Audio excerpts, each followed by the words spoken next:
29. Yachi knocked on the door an hour before they were supposed to leave New York. Kei let her in and went back to his suitcase. "I'll just be a minute," he muttered under his breath. "Everything okay?" Yachi knew her boss well. And there was definitely tension in the air and worry written all over his face. Kei didn't answer right away. He continued to fold clothes and tuck them into his suitcase. "I don't know where Shoyo is. We'll have to go without him." Yachi walked over and picked up a sweater to fold.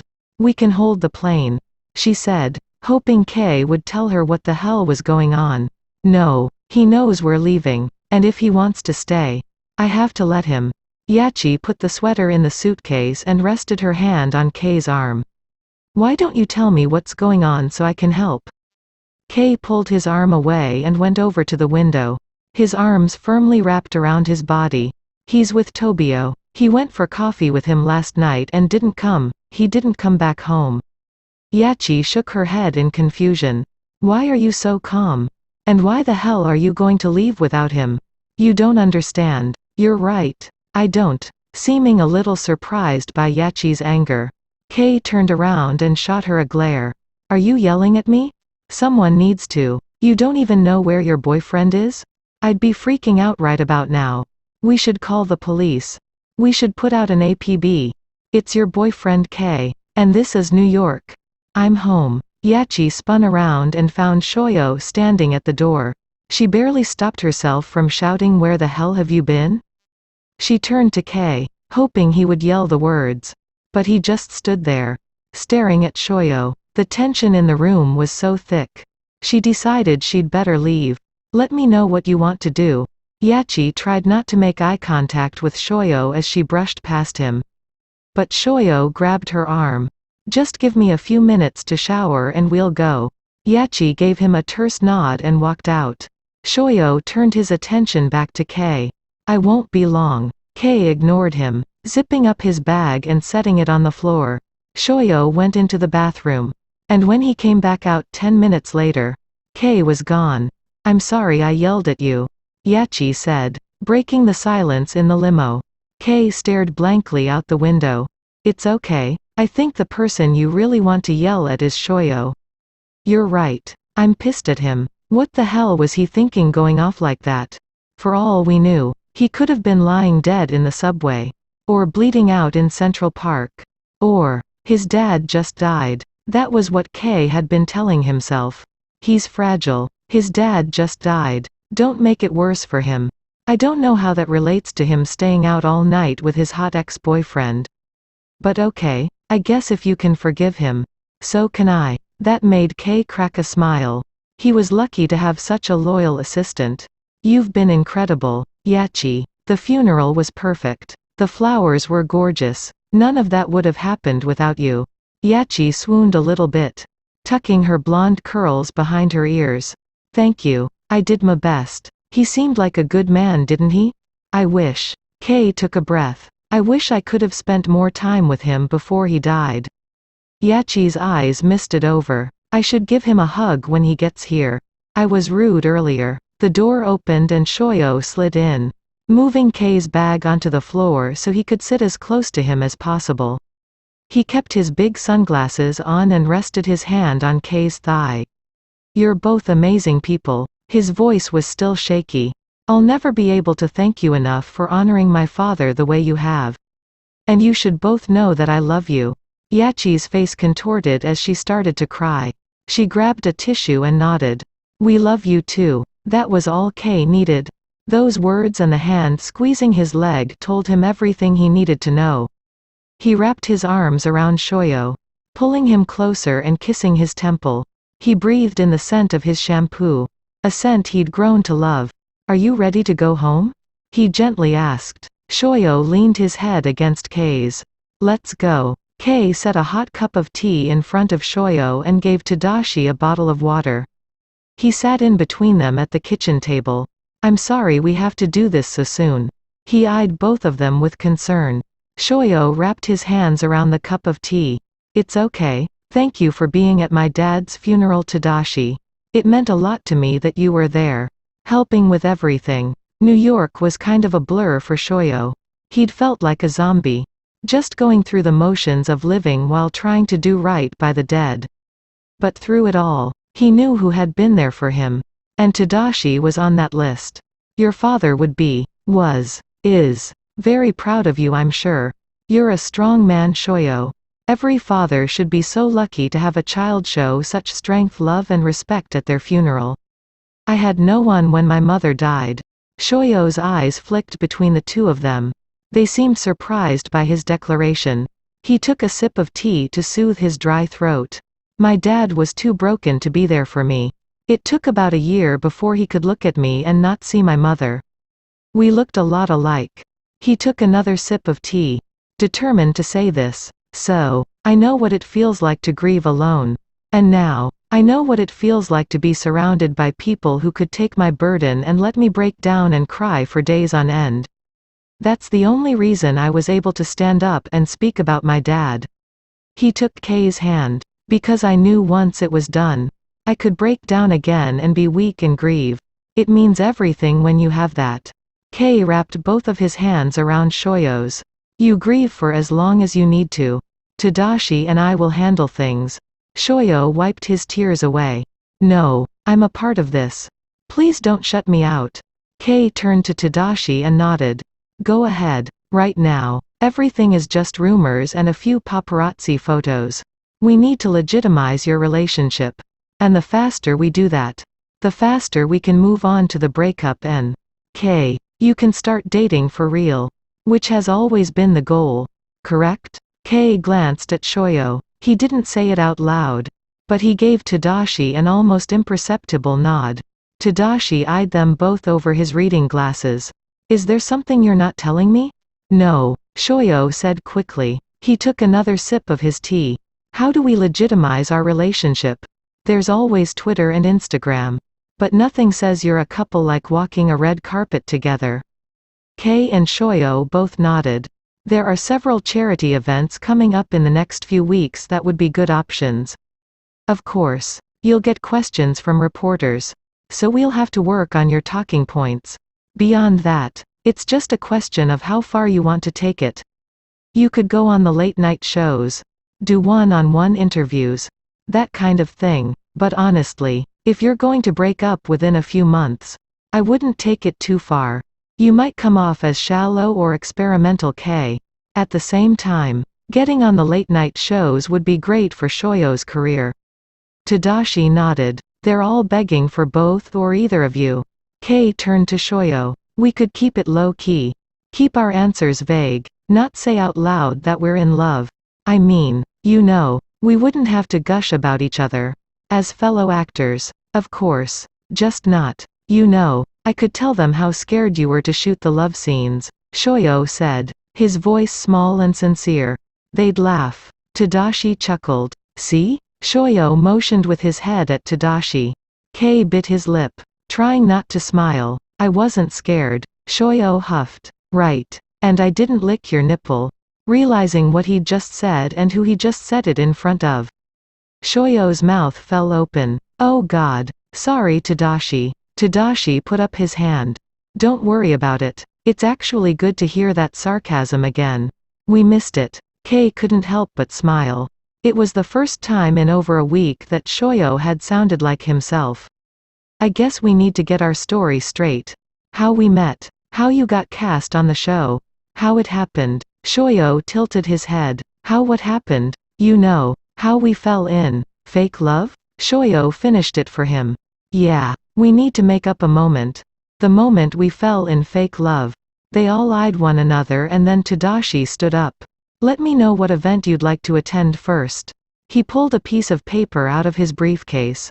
Here's a list. Kei took the list and walked Tadashi to the door. Walk me to my car? He suggested. Tadashi stood by his car, smiling at Kei. What? I'm getting a vibe. Kei folded his arms. Oh yeah? What kind of vibe? You love him. Kei glanced back at the house. The door was open, but they were far enough away that they couldn't be heard. It's not like that. We care about each other. And I want the best for him. For his career. We have to do this right, Tadashi. Aha. Tadashi bounced on his feet. He loves you too. You know that, right? Kei's gaze dropped to his feet. I'm not so sure about that. He spent the night with Tobio before we left New York. He what? Why didn't you tell me? Did anyone see them? Photograph them? I have to talk to him. Kei grabbed Tadashi's arm. He was going to tell him he couldn't interrogate Shoyo. But he wanted the truth as much as Tadashi did.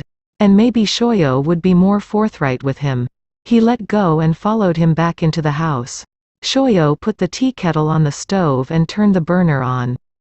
Tadashi stood on the other side of the island. Tell me about your night with Tobio. Shoyo jumped at the sound of Tadashi's voice. Not realizing he'd come back to the house. He eyed him and then looked at Kei. We went for coffee. For 9 hours? Kei softened his tone. I mean, you were gone for a long time. Tadashi kept his eyes on Shoyo. Waiting for an answer. I need to know where you went. If photos were taken. If you kissed in public. What time you left wherever you were. Shoyo looked at Kei again and then lowered his gaze. Do I really have to tell you everything? We weren't followed or photographed. Tadashi turned to Kei. He took a step forward. Please just tell us. Shoyo, it's important that we don't have any surprises. Shoyo sighed. We were just going to have coffee. That was it. But then he took me somewhere else. Shoyo turned away from them. Kei put his hand up, gesturing for Tadashi to be patient. They waited and eventually, Shoyo turned back around. He proposed. In the middle of Times Square. Tobio asked me to marry him. Kei's mouth fell open. What? Who saw? He leaned on the counter with both hands. Why am I even asking? Times Square? Everyone saw. Shoyo covered his face with his hands. It wasn't like that. Tobio isn't the type to get on one knee. No one was paying any attention to us. I swear. He took a breath. You know how Times Square is. It's literally packed with tourists. Kei ran his fingers through his hair. I should have stopped you. In the hallway. I should have stopped you. Why didn't I stop you? Just so we're clear. You didn't actually accept his proposal. Right? He isn't going to post a photo of your ring-clad hand on Instagram. Shoyo shook his head. And then where did you go? Tadashi. Kei gave him a look. Hoping he wouldn't be so harsh. Shoyo looked at the ceiling. Trying to hold back the tears. I went to my dad's apartment and wrote him a letter. Oh. Kei took Tadashi by the arm. I think we're good here. It was a stunning story and neither of them knew what to say as they walked back out to Tadashi's car. They stood there for a moment. On the day of his father's funeral? Unbelievable. Who does this man think he is? Kei was kicking himself for not intervening somehow. He'd done everything he could to help Shoyo deal with his grief and everything that goes with a loved one dying. But he couldn't protect him from Tobio. It wasn't his place. He'd thought at the time. He wasn't Shoyo's real boyfriend. He couldn't take him by the arm and insist that he not go out into the night with his ex. That hadn't stopped him from pacing the floor all night like a real boyfriend would. He'd been worried, sick and maybe a little bit jealous. The image of Tobio taking Shoyo by the elbow like he owned him playing over and over in his head. Also, his words. Margaret would be so disappointed if she knew what had happened. That Kei hadn't done the right thing the second time he'd had the chance to.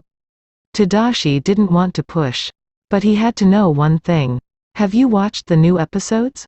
Kei shook his head. He'd seen a few of the scenes. But watching full episodes of his show wasn't something he enjoyed doing. He was too big a critic. Noticing every little thing that he and his co-stars could have done better. You should watch them, Kei. You'd see how good the two of you are together. Now you're a fan? I thought you didn't like Shoyo. I never said I didn't like him. I said he'd give you a run for your money. And he has. In the best possible way. Even your mother can't get over the difference in you. My mother is a rabid soap fan. That's the only reason. You're wrong. Your mother couldn't stop talking about you. Not Shoyo. Kei's gaze dropped to the ground. She knows. My mom knows it's a fake relationship. I know. She told me. She also told me how proud she is of the way you handled the funeral. The way you took care of Shoyo. The way you stepped up and did what needed to be done. She even had a few tears when she talked about the day she met Shoyo and how he did the same for you. standing up for you, defending you. She said it was so nice to see you with someone who seemed to have nothing but your best interests at heart. Tadashi took a step closer, resting his hands on Kei's shoulders.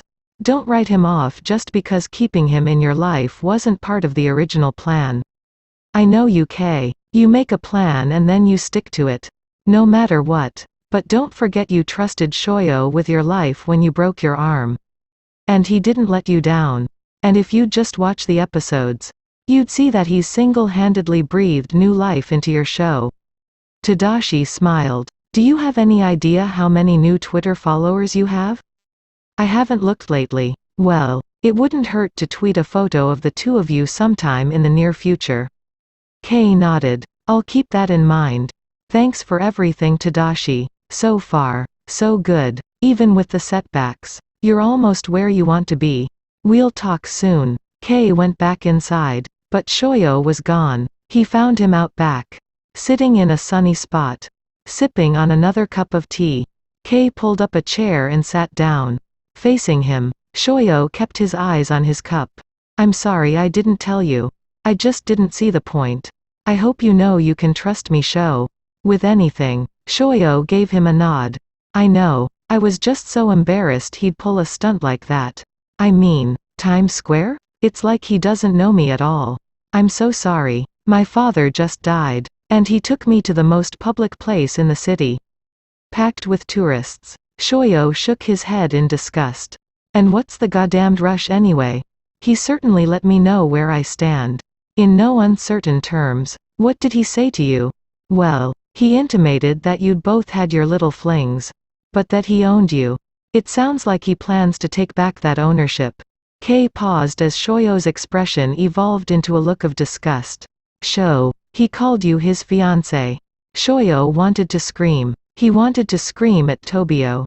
But also at Kei for not having the guts to say something in the hotel hallway that night. Just 2 words. Don't go. If Kei knew Tobio's intentions and didn't even flinch when they left together that night. That meant something, didn't it? It meant that everything Shoyo had been feeling was one-sided. They were friends and coworkers.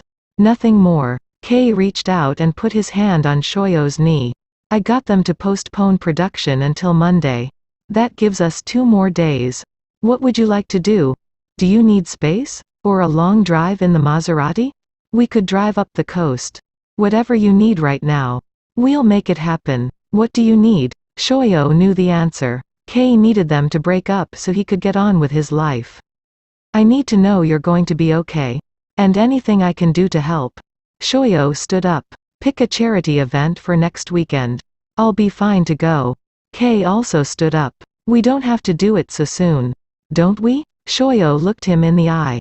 Tadashi said the sooner we do it, the sooner we can break up. He handed Kei his empty cup. Just do it, Kei. He headed for the guest house and slammed the door shut.